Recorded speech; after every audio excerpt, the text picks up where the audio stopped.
Hey guys, just thought I'd do a care sheet on my Avicularia genus. Everyone knows that that's my favorite of all tarantulas, so just thought I'd do a care sheet, just let you guys know how I take care of them. I'm not saying that I'm an expert, so just use my words lightly and still do your research. What I'm going to go over is their temperament, their diet, and their housing. Just a generalization of what I do, and hopefully I can help anybody out that wants an avic themselves. I'm going to go over what I have first. I have 14 avic species. To start, this is my Avicularia huriana. This is the woolly pink toe. Next, if you can see him, it's really small. This is my Avicularia zerklasi, the powder blue.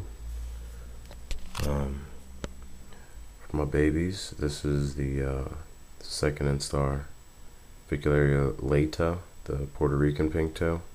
Looks very similar to the versicolor, the sling. This is one of my Avicularia diversipes, the formerly known as the fasciculata, Amazon sapphire pink toe, probably one of the most expensive avics you can get. And here is my second Amazon sapphire sling. Right here is the Avicularia giroldi, the Brazil blue pink toe. That is my Avicularia metallica, the metallic pink toe. Right here is my Avicularia minatrix, the what is this one? Venezuelan red stripe. And one of my favorites, the Avicularia bronchanseni, the Goliath pink toe, just freshly molted maybe 3 or 4 days ago. That guy grows really fast.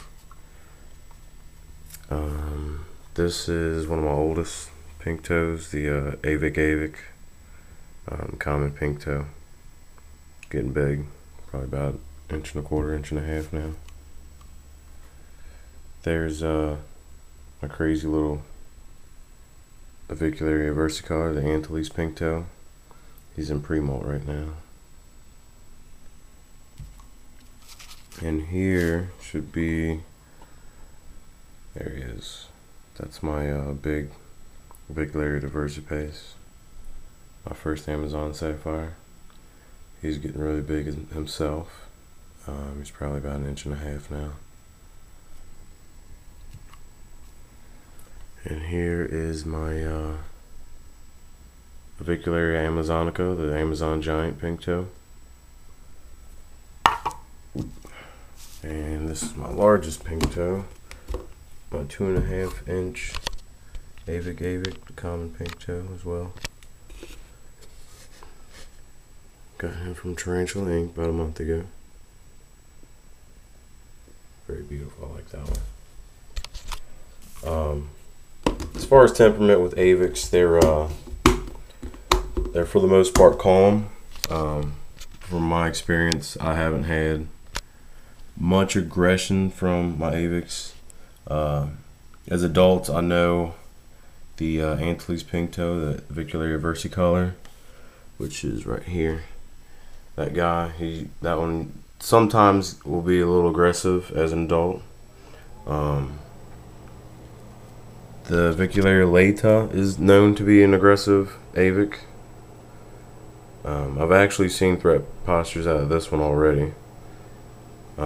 And my diversipes, the Amazon sapphire, he has shown me threat postures as well. So as far as those three species, they have shown me aggression, but other than that, avics are very calm. Probably the best beginner arboreal tea that you can own. I'd highly recommend them for any beginner. As far as their diet, It varies between species as well as the temperament. My Zeraclazi has molted once in 3 months, and I can probably count the number of crickets it's eaten on one hand. So he doesn't eat as often, as well as my Amazonica doesn't eat as often either. So if you're owning these two teas, expect them to eat maybe once every 2-3 weeks. But on the other side of the spectrum, my versicolor will eat 2 to 3 crickets a week. He's a very hungry tarantula. The Bronchon sinai is a pig. That's a very nice tail. I love that one. He eats a lot. The Minatrix, the Venezuelan red stripe, will eat a lot too. This one always has a fat butt, so I love watching him eat. He's very aggressive when it comes to feeding time. But other than that, avics, for the most part, eat pretty well. They're not like a brachy. You can't just feed them every day and expect them to eat, but they do feed pretty well. Housing, the most important thing when it comes to tarantulas is the housing. Of course, make sure it's a vertical setup with cork bark. As you can see, they love to web up really good, except the Amazonica. That one doesn't really web up too good, but they do like to web a lot.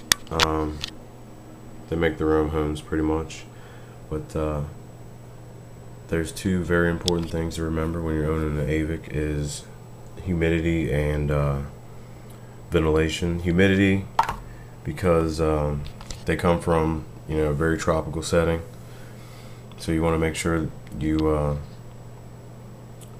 give them plenty of humidity and ventilation. The reason that they need ventilation is because they're known to have they will die from mold growth in their book lungs. So you always make sure they have very good ventilation, very good humidity, high heat, and you'll have a happy avic. I mean, I hear a lot on the internet that people have problems with keeping slings and juvies, like this size 2.5-inch pink toe.